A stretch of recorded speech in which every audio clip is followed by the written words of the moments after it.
Welcome back, everybody. This is Eric here with Iraq Veteran 8888. I've got a very special guest with me in today's video. This is Rick Ward, the Urban Air Gunner. You guys probably remember him when we did the Texan review.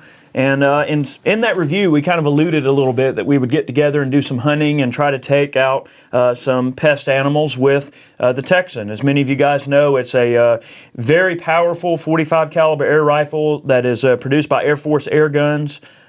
We get these through Airgun Depot. They're great guns.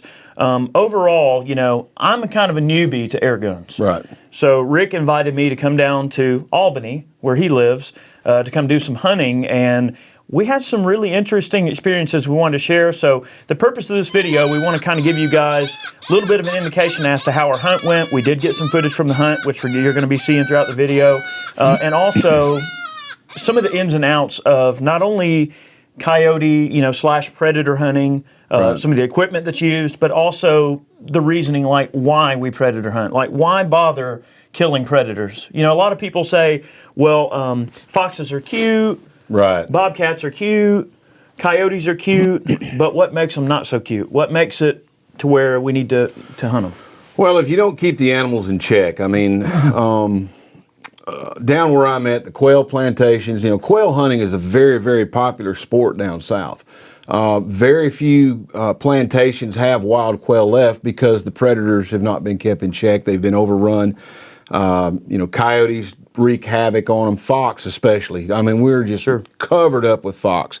You know, and you need to know that wild animals are not your friend. I mean, there's a purpose for them in the ecosystem. Sure. But there's also a reason why they need to be kept in check because, there's people bitten. Every year in Georgia, we have rabies cases of people being bitten by fox. Yeah. Not to mention, people's house cats, small dogs get eaten by coyotes. Oftentimes when their food supply is dwindling and they're desperate for food, many times they'll come into some of these urban areas and they'll go through your trash. They'll eat your cat, they'll eat your small dog, they'll eat anything that they possibly can to survive. I mean, they are survivors. They're very resilient and tough animals, and they can, take up residence in a very wide variety of different habitats. And that's where, Rick comes into play as the urban air gunner. That's kind of his whole thing, and he's been doing this for over 30 years. And air guns offer a really interesting way to be able to take some of those shots in areas that you can't send 5.56 down your neighborhood street.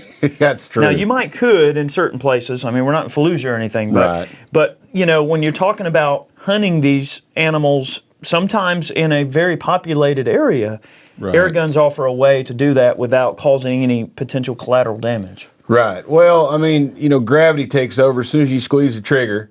I mean, the bullet is already headed towards the ground. Sure. You don't have, you still have a long range, but you have to kind of, know what's behind where you're shooting and that kind of stuff. But it is a very viable means of hunting in urban areas. And one of the biggest questions that I've had was, how did you get started doing this?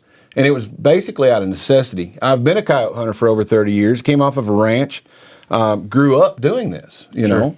And because of business, was put into an urban environment, and the air rifle was the way that I could still fulfill that need and that want and that desire to go and hunt. Sure. And it's just a little bit crazier now because we can jump on a golf cart and ride through the neighborhood and, I love the fact that, we've got the Texans here on the table. This is your daytime Texan. Yep. Your nighttime Texan that has your ATN optic on it. What kind of optic is that? That's a Aries 3. It's a Gen 3 optic with grade A tubes in it. Good deal. 4 power. It's pretty nice. All right. This is my Texan. It's set up with an Armorsight Zeus Pro. All of these guns can shoot anything from a lightweight round ball all the way up to, I think, 350 grain cast pill. I believe that one's a 350 or 325. 340. Yep. Okay, so that's a little bit on the heavier side. We've done a full review on these particular rifles. And when it comes to, let's just say, observing these creatures out in their natural habitat, I mean, you can use anything from these are Armorsight PVS 14s. This is a standard green model that's set up in a LaRue. This mount actually, pulls out of the way. So if you want to have it mounted on an AR, co-witnessing, you can do so. This is a DSLR body that we have set up with the Armorsight. This is a PVS 14 Ghost model. And this is so we can film. So a lot of the footage that you're seeing, this is how we actually filmed it for those of you that might care. That's why we thought we would show that off. And then you got this. Yeah, it's an ATN IR50. Now it's kind of overkill for urban environment because of 50 millimeter. I mean, this thing you can see a long ways. Sure. But I like using thermal imaging to find the hot spot, and then I use my standard night vision to kind of tell exactly what my target is, basically. So we definitely want to make sure that you're positively identifying what you're shooting. Obviously, if you are in a neighborhood or something, and you do have the graces of your local community, they know you're doing it, and everybody's okay with it because they know there's a problem. You certainly don't want to kill your neighbor's innocent little lap dog. That would be bad. For that us. wouldn't be fun. No.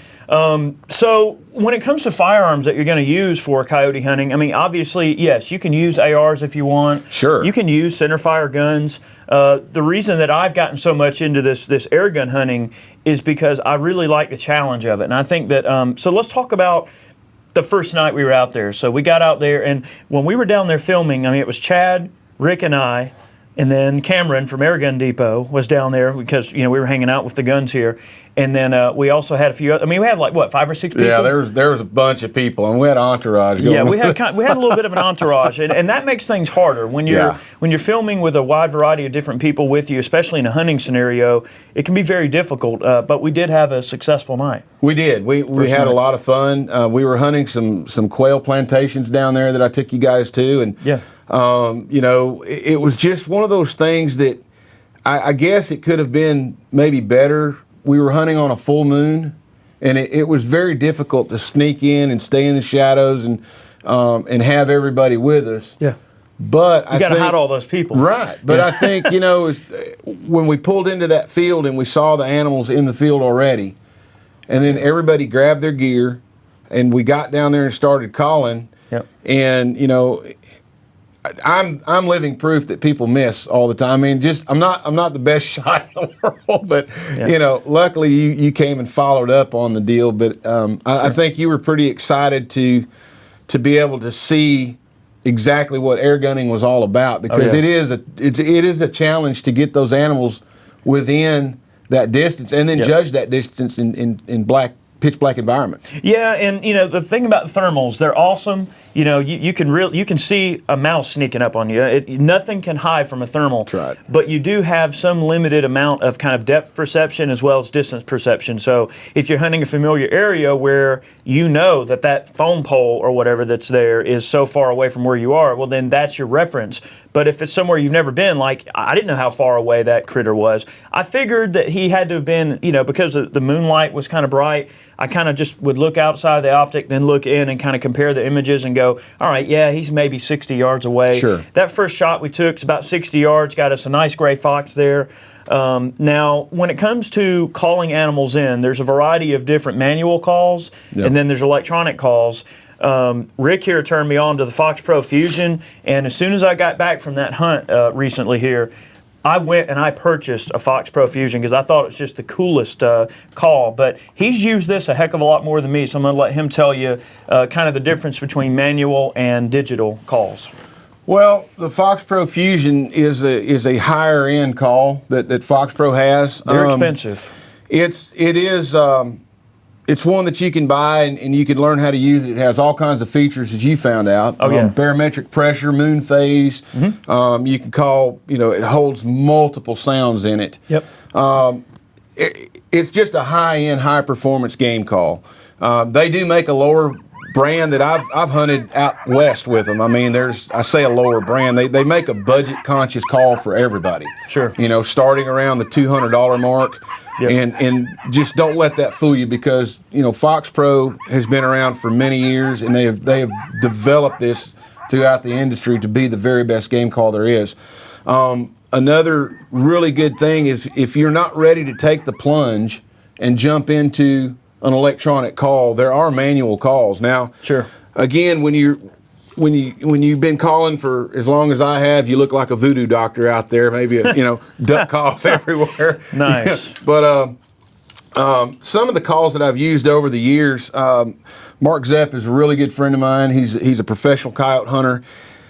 these are some of my favorite calls that I use. And I use them to this very day. I have a howler, which simulates, coyotes locating and finding out, hey, where's everybody at? Another coyote over here might yell back, hey, I'm over here. Loud. It travels. You were blowing on the thing the other night. It's really loud. Sir. And then this is just like a standard. You can make it raspy like a jackrabbit or something like that. And, not to leave Fox Pro out because they are good to us and they're good to me. They just came out with a new line of calls. And, they make a lanyard that you can put them on. And this is just 3 of them that I use. They have a few more. But this is called a closed reed call. It's got a little metal reed in there. And maybe if it doesn't blow the camera out. But, so you're opening and closing your hand to kind of change the air profile to kind of make it warble a little bit. You're just blowing through it, and you're kind of using your little hand gestures to kind of get that distressed, like "Mama, help me," or "Hey, it's kind of simulating the diagram, kind of tightening and opening of an animal as they're changing the pitch of their, when they're yelling and stuff. That's right. And just one real quick tip. Just because you don't have jackrabbits in Georgia doesn't mean that a predator is not going to come to that. A distress cry usually alerts things to, hey, let's go investigate. Coyotes are animals of opportunity. Well, I have to say, I had a really good experience with Fox Pro recently. Rick is actually sponsored by Fox Pro as a shooter and as a hunter. I don't have any affiliation with Fox Pro as a YouTube guy or anything like that. I bought one. I literally went to Bass Pro Shops, paid full price for mine. I didn't get any special treatment on it. I don't want anybody thinking that. But anyway, I had the call about a week, and my dog decided to grab the remote off the bedside and chew the crap out of it. You guys probably remember I posted a Facebook photo, and it was all chewed to hell and everything. And Fox Pro was really good about replacing the remote. Now, I had to pay like $75, but they were able to take my remote, and they actually repaired the remote. They replaced some of the parts. The guts were still good. And the customer service and the level customer service from them was excellent. And I just want to pass that along in this video, that they were really good to work with. They were really easy guys to work with. So getting back to the hunt on the second day, we got out and we were in a peanut field that had been cut, wasn't it? Yeah. So I recall we were walking around like crunch, crunch. Yeah, the rains and the weather we've had this year is just really, that El Nino really has messed up the hunting for us. In that part of the world, in Georgia here, a lot of these farmers rely on their crops and their harvest for livelihood. And a lot of these guys, when they're not growing peanuts in their field, or they're harvesting whatever type of crop that they're making or whatever, they might offer guide service or hunting services or quail hunts, or they might allow guides to come in and take people on guided hunts, and that's part of how these people make their livelihood. So obviously, if you've got bobcats and foxes and coyotes eating up all your game animals, then that affects your ability to maintain a livelihood. And we're just kind of getting off on a different vein here. But looking at hogs, you definitely don't want the hogs coming in and eating up all your peanuts, and they will. Definitely. So you got to keep those animals in check as well, or they're literally eating your crops. And hopefully I can get you back down there and do some pig hunting in the spring when you better believe we'll do another video when that time comes. But we got out there the second night. Rick got on the call. He actually used a manual call to bring in a bobcat. Yeah. And we were able to take a bobcat that night. Yeah, they take a while to get them in, but they're not stupid. He reacted pretty quick. Well, it's just crazy how smart those animals are. They certainly are not dumb. And one thing I'm kind of a newbie at predator hunting. Of course he's the experienced one, but I find that they'll even do what they can to try to wind you out. Like if they have some inkling that something's not right. Yeah. They'll try to flank you and wind you. They'll try to get downwind from you, and then they go, that's something that ain't supposed to be there. Or let's say they're hearing a call. He's blowing a rabbit in distress call, and their noses are trying to put together those scents. He's trying to, I don't smell a rabbit. Why am I not smelling a rabbit? And they'll put 2 and 2 together, and they're smart like that. They'll work things out, and they'll try to. But then sometimes it's just the intensity that he was calling with that manual call. that bobcat came running. I was able to get a shot on him. Yeah, I mean, we got him. Perfect shot. Luckily, he wasn't smelling Christmas fight soap. No, he wasn't. He wasn't smelling fight soap. No, he definitely wasn't smelling fight soap. No, we did good on that. That was a. Yep. And you made the shot count. I mean, that's when we needed you to squeeze the trigger on that. It counted, and that was probably one of the best shots that I've seen in a long time, and it was pretty exciting. I felt really lucky with that one because that was like an 80-yard shot. It was. And we were all like just wondering, if we hit him. Another thing I will say about thermals, and this is not necessarily, coyote hunting or predator hunting, any hunting. If you've shot an animal or something, thermals are awesome for tracking animals. Right. If the blood trail's still fresh, obviously if you've just shot the animal, I mean, when you're hunting deer, everything I've always been told, if you shoot the deer in an open place and they fall right down and they're not getting back up and they're down, you're probably okay. But if you shoot a deer and it runs out of sight and you don't see it, I've always been told wait about 20 or 30 minutes. Right. Because if the deer's wounded and you go tracking after him immediately, he'll run even further. You're gonna push him. Yeah, exactly. So the thermals help with that. If there's blood on the ground or anything like that, even bile. A lot of animals, when they're shot, they'll expend bodily fluids to include bile, and that bile can leave a heat signature. Sure. The blood can leave a heat signature, and all these things are clues that thermal is like a little dog. They'll just sniff it right out, and you can find it. So especially when you're talking about tall grass, you've shot exactly the problem we had when we were trying to find our bobcat we shot the other night. We were looking for him.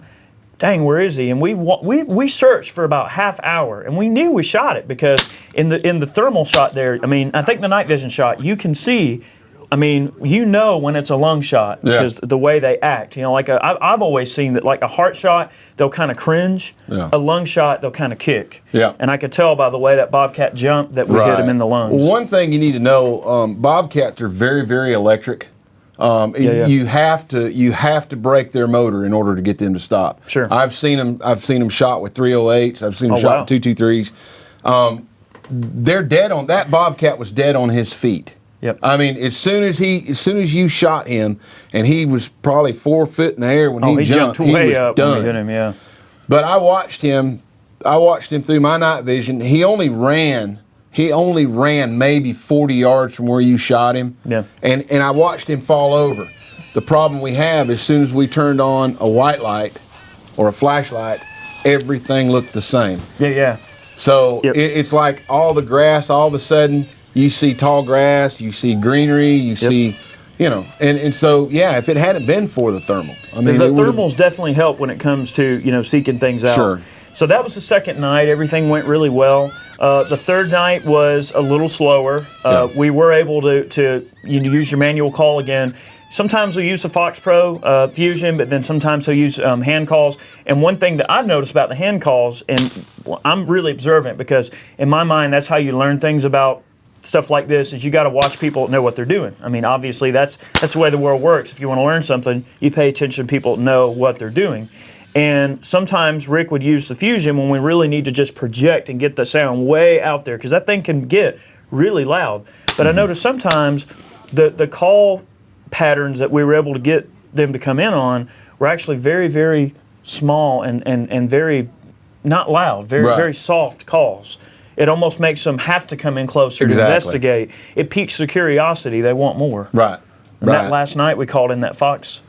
Yeah, and it's one of those things that a lot of people go out there and start blaring a sound at the top of their lungs, and it's like you and I had discussed, in our travels, those lungs are only so big. They can only get so much sound out. Right. How long is a rabbit going to lay there dying, right? I mean, is he going to scream at the top of his lungs for 30 minutes straight? But the one thing that you've not been able to hear was that there's been times I've taken guys hunting, and as soon as we opened the doors, we heard this loud, just that sound of screaming bloody murder, and this, the guy that I'm with is like, what is that? And I said, a fox just killed a rabbit. And it's something that you just don't ever forget, and you start learning that, and it makes you a better caller.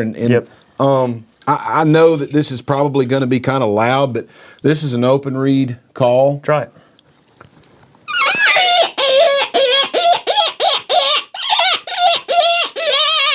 And you hear that, and you hear the growling, And if you can picture something grabbing that rabbit and shaking it just like your dog does. I mean, just shaking it. So that sound is going, wow, wow, wow, wow, you know. Yep. Okay.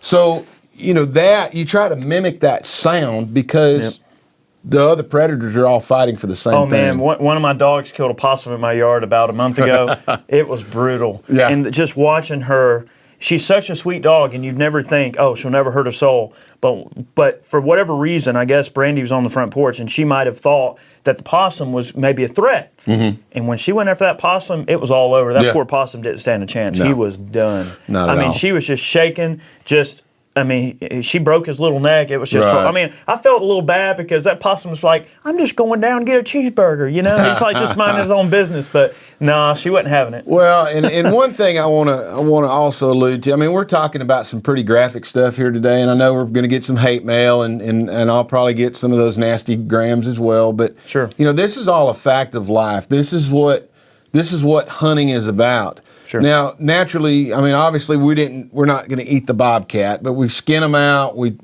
take the hides, but we're doing this so that other animals and other people can enjoy the sporting life as well. Sure. There's nothing stuff worse. you will eat. Absolutely, like quail and deer, yes, and turkey, and but there's nothing worse than seeing somebody in a neighborhood with their dog missing and calling, "Oh, have you seen Fluffy?" And you know, and I mean, if you live in an urban environment like I do, to hear one of those animals get a dog and just eat it, I mean, just fight it until it is dead, it's just a weird, you know, I've been hunting all my life, you know, been a professional hunter for 30 years. Sure. And you just don't get that out of there. You know that, I mean, you're an animal lover. I'm an animal lover. Oh, yeah. My daughters, they bring home I'd rather them bring home every dog than every boy, but they bring home every stray dog there is, you know. But it's just one of those things that I'm an animal lover. Yep. I'm not a bloodthirsty killer, but I do have a job to do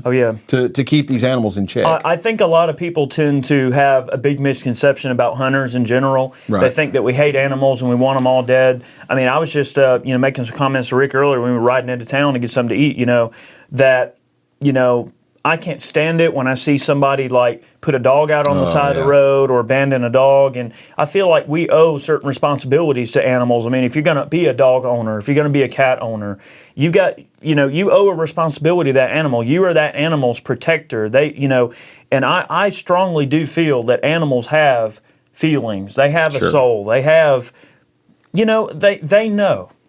They know when you really care about them, when they don't. They know when you're mad at them. They tuck their tail between their legs. I feel like a lot of animals, they certainly do know that you mean to do them right, and certain animals that are just pest animals, they just have to be kept in check. So, that last night went really well. So we got out there and you had some really soft calls with the hand call, and we got a few foxes to creep in that night. Yeah, well, and I got to say it. We did call in some coyotes. We called in some really nice coyotes. Yeah. But I think that the shock of the coyote coming in so quick that I'll tell you, everybody knows I missed it because I just kept on shooting. I just literally shot over that dude's back. Yeah, and he you and gave I shot at the same time. At the same time, it was one sound signature. Yes, like sir. Rick and I were on it, and then just boom, all together. And it went right over his back. But the coyote hit low. And the coyote gave us a second shot before he changed gears, and that's what's great about an air rifle. Yeah. But we did not make the connection with that, and I was pretty dumbfounded that he came out as quick as he did with as many people as we had, and we had him like right there in front of us. Yeah. So, we did call in some coyotes. We weren't able to make the connection, but the fox, we did call some of those critters in, and man, you guys, y'all did great on them, that's for sure. Yeah, I tell you, it really does kind of give you a lot more confidence behind a gun like this, because that's a lot of the emails that I've been getting from people about air guns is like, well, hey, are they accurate? Can you hit stuff with them? And I'll tell you, this Texan, this thing has a Lothar Walther barrel in it. It's great. Recently, Jacob and I have been doing a lot of predator hunting just out here in the yard because I live in somewhat kind of out in the sticks sort of area. So we grabbed the air rifles. I mean, we could grab suppressed ARs if we wanted to, and sometimes we do. But I would say most of the times, I mean, like this rifle set up with this thermal, it lives here. I mean, this is my predator hunting rifle, okay?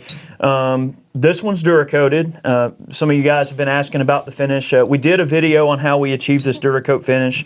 While Rick was down, we decided to go ahead and Duracoat his daytime rig and kind of, hide in the woods green. So we were able to get that together for you. And you were having some problems with corrosion and rust, so we decided to do that. Now, on your nighttime rig, we actually do have some corrosion on this thing, and I'm going to show you guys these LPS1 wipes. I've already opened this one because I've been wiping down a few guns already. But these things are great. I'm just going to kind of wipe your gun down. And guys, look, I know what you're probably thinking. I'm not trying to advertise this wipe to you guys.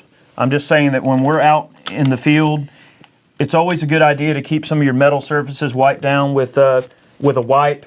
And I like LPS1, and I'm certainly not trying to say I'm like a brand advocate for LPS because I'm not necessarily, okay? LPS does not pay me or sponsor me or anything like that. I don't want you guys thinking that. But they are a Georgia company. They're a local company based out of Beaufort here. And they're just a great bunch of people. I like LPS1. I like LPS2 as well. I wish they offered the 2 in a wipe. But right now we've got the 1. And like even on this Texan here, like mine, for instance, where we've got the cam opens up right here. I've got some rust on the heads of the screws. Little things like that. You get some corrosion. So I guess the point I'm trying to make with that is that when you're out in the field, you're going to be subjected to some pretty crummy conditions. So Rick's been up in my neck of the woods, and we've been doing some hunting, and we got rained on every single night. Every night. I mean, downpours. Yep. But it's just crazy. I think it goes to say a lot for the quality of the optics we're running too. I mean, you got to think, guys. I mean, I'm running around out in the woods hunting coyotes with a $10,000 thermal. Guys, I don't own this thermal. Armasight loaned me this thermal for us to do this kind of stuff on. I can't afford a $10,000 optic, guys. I don't want anybody getting the wrong idea there. That's right. This is a loaner, okay? Yeah, I don't. In fact, I keep wondering what's going to happen when I call them up and say, the rain got to it. Yeah. But they told me to try to break it, so we're trying to break it. Absolutely. Anyway. It certainly has stood the test. I mean, it is definitely a military grade, high end optic. They're good people too. I think that they're definitely kind of like cutting edge in the market, by making a lot of these technologies sort of available to people. I think so, yeah. So, we talked about the firearms, we talked about some of the night vision devices, we talked about calls. What other tips, Rick, would you have for somebody that's getting into predator hunting? And also, one thing we didn't really touch on is red lights, like actually spotlighting animals. You don't have to use thermals and night vision. You can also spotlight them too, right? Not at all. I do have a red light, and it's you can use anything. You could use white light, you can use red light. Generally, the red filtered light makes their eyes glow with very little intensity on your light. Sure. So you could see it from a long ways off. It's kind of like when you're coming up to a stop sign, that there's a stop sign up there. But the red light doesn't really spook them, does it? It doesn't spook them. Now, a high-intensity red light, the closer they get, because there's white light underneath the red filter. Mm-hmm. In this day and age, we're into the LED. Sure. So now you have an LED that is made with the red already built into it. Sure. So the closer the animal gets, I have an adjustable thumb knob on mine, and I can turn it down just a little bit as they get closer. Okay. So generally, I like to get them in shotgun range. I mean, that's my deal. I always carry a shotgun when I'm on stand using a centerfire rifle. Sure. I take a 243 or an AR. Yeah. And then I take my shotgun, because you get a coyote charging in on you. You got to jump up there and stop him really quick, because they don't always stop. Buckshot? I'll use that, or I'll use like a number 6. I mean, I try to skin them out. I don't like to tear them up too terribly bad. True. Okay, I didn't consider that. I try to make a fur-friendly load from time to time. And I know that's going to start a whole new deal. People are going to be emailing you going, what's a fur-friendly load? Basically, it's up to the hunter to experiment and find out what he likes the best out of his gun. But yes, you can use a red light. It's a very inexpensive way to get into predator hunting. Sure. You can go to just about any local sporting goods store and pick up some sort of call. Yeah. And if you can, you don't have to sound like Rick Ward. You don't have to sound like Eric. You don't have to. Sure. You just make a distress cry. And I mean, let's say that you're wanting to get into predator hunting, but you don't have a lot of budget for especially things like night vision and thermals. Those things can be very expensive. A few things you can do. You can outfit an existing rifle if you want. Say you've already got like a high quality bolt action. You can get yourself a red light that actually mounts above the scope if you want, and that can give you a little bit of extra advantage there. If you don't have money for calls, or if you're not skilled at running a hand call yet, because it does take some skill, go to the Goodwill and find you some just cheap teddy bears for $1. Exactly. And pull the squeakers out of them. You can sit absolutely. there and you can sit there and just squeak those little teddy bear squeaks, and you'd be surprised just that high pitched whining sound that a teddy bear makes when you squeeze it. It can be enough to entice an animal to want to come investigate, see what it's all about. My first call was popsicle sticks with a rubber band stretched through it. Okay. And sandwiched it in there, and you bite down on it just right, it'd make that squeaking noise. There you go. So you don't have to spend a ton of money to get into it, but I think the overall thing we're wanting to push forward in this video is the fact that it is a very viable way of hunting. And one thing that I've enjoyed about predator hunting, regardless of the gear you use and anything, I like it that you can go and make a stand and hunt an hour and still get some meaningful hunting time. Sure. So for some of you guys that are busy all the time, like we're filming all the time, I may not have 8 hours to sit in a deer stand or 10 hours to sit in a deer stand, plus all the scouting and work and gathering intelligence on my hunting area.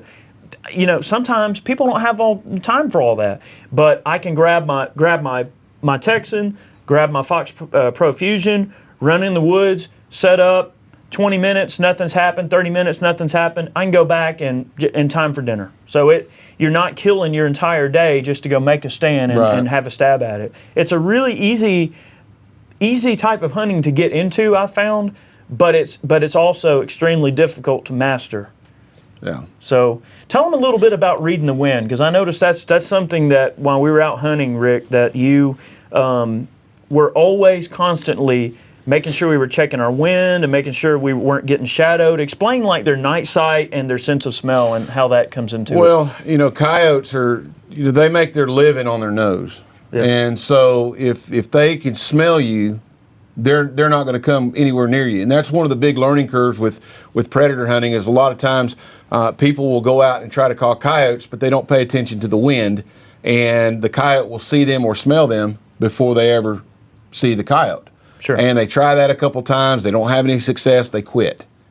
So reading the wind and approaching your hunting ground from a downwind scenario and trying to either have a crosswind and know that the coyotes are going to try to flank you as they're coming in. Sure. So you want to cover all the options. Like when I had some of you guys sitting at the back side of our stand, somebody was always watching the back door. That's funny you mentioned that, because I think we have footage of this coyote. So we were able to call in a coyote during the day. We got on this one stand, and the Texan is a great gun. I'm not complaining about it. The length is a little bit long. If you're in a box stand, you might want to consider a gun like the Escort or the Condor, which are definitely smaller guns, a little bit easier to get swung around. But I was looking down one corridor, and Rick kind of, did you see that? No. And then I looked over, and that sucker walked out on the right path, and I tried to swing my gun around. If I would have had about 2 more seconds, I probably could have got a shot at him, but he was gone. Yeah, he poked his head out for just a second to see what it was. But I'll be honest, that's the first coyote I've ever seen during the day. Yeah. And we were able to call it in during the day. So also, don't assume that you have to call in predators at night only. These animals primarily are nocturnal animals, which means that they're out at night. They hunt at night, they're active at night, but they're also active during the day depending on the conditions. Absolutely, and I love hunting during the day when time permits. I mean, sure. You get to see nature. You get to see everything about it. You get to enjoy the fresh air and the sounds that come with it. I mean, it's not just about hunting. It's about getting off the couch. It's about getting out from in front of the television and going outside and enjoying shooting sports of all kinds, not just air gunning sports. Absolutely. Well, I tell you, I really enjoyed coming down to your neck of the woods to hunt. It just really gave me a really interesting perspective on why people do this, why we're out there, and why we do it, the importance of keeping predators in check for, to keep these farmers' livelihood, good to go. I mean, no hunter is ever going to be able to kill enough, to really, truly make like 110% difference, but you've got to try. You've got to make an effort. And I really I felt lucky to get to be down there and be a part of their little world for a few days to kind of see what they go through on these farms and stuff. And then we had you up recently. Yeah. We're wrapping up a 2-day hunt as we speak. Like this video is on the cuff on the backside of a 2-day hunt that failed miserably. Oh. I mean, we had nothing but rain, inconsistent winds, poor conditions, and also another thing I want to note, you're going to see in some of this thermal footage I'm showing you here, that on the thermal, if you've got like a really low ceiling, outside, and you've got your moisture's really kind of settling in low, like you've got heavy fog, or you've got like that misty rain that tends to come with like a low ceiling when the weather's doing that, it can really play hell on these thermals. You don't get quite as clear of a picture. And guys, that's not just something that has to do with this model. That's just thermal technology in general. To get an example of what occurs when that happens, go indoors and look out a window with a thermal. All you're going to see is the window. You're not going to see the heat signature on the outside of the window. Windows will block a thermal heat signature. It just shows up as just gray. So you'll see in a lot of this thermal footage from the last couple of days that the difference in the footage from when I was down at your place and when we're up at mine is just night and day, and it has to do completely with the conditions.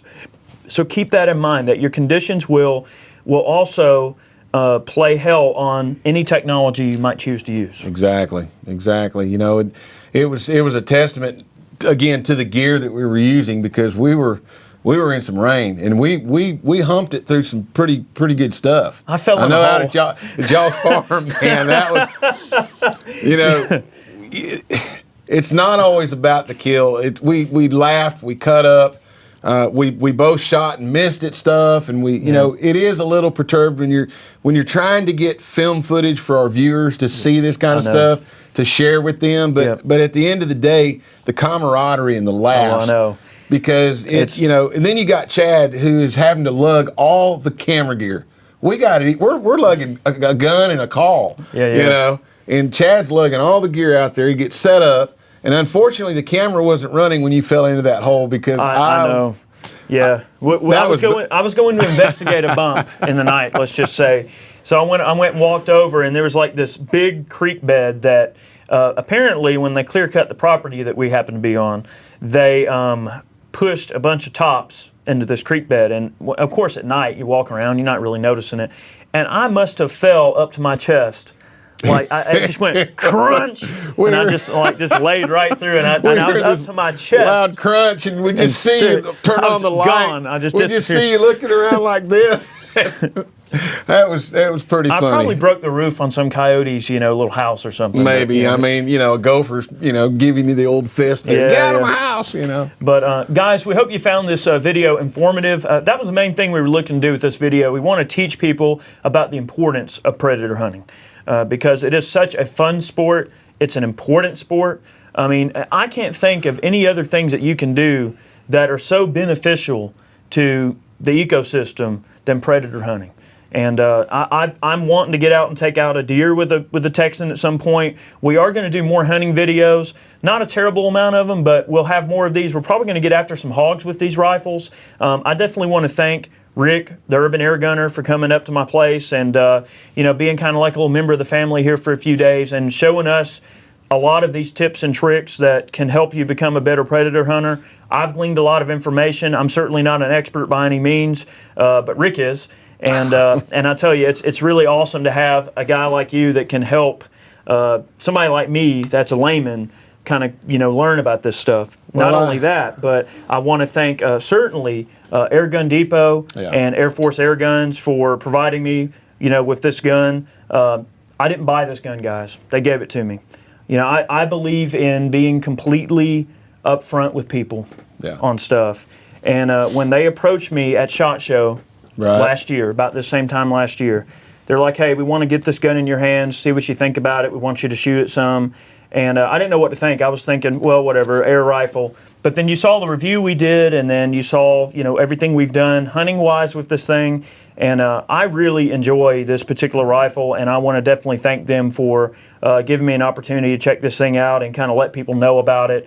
And that's really all we've tried to accomplish with these few videos we've done on it, is just making sure people understand that airgun hunting is not a joke. It's definitely a serious sport that I think is growing in popularity, and definitely for good reason. Absolutely. The folks at Airgun Depot have always reached out. They've come and hunt with you and hunt with me, and they are good people, and I appreciate all that they've done for us throughout this little video. And and I appreciate you and your hospitality, man. Absolutely. We loved having you guys down at our place, and we look forward to having a lot more times together. And absolutely.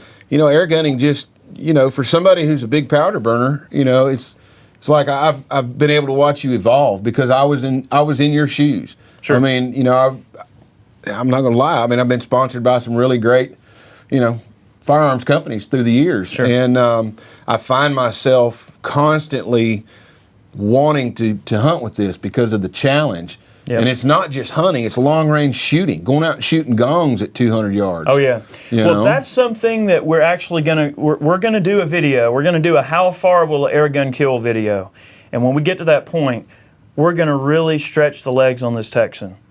I'm going to show you guys just how far this thing will really, I think we can really send a pill out of this thing in a ridiculous distance. Yeah. I think we're going to have some fun with that. And also, guys, you're watching this video, be sure to leave your comments and suggestions below.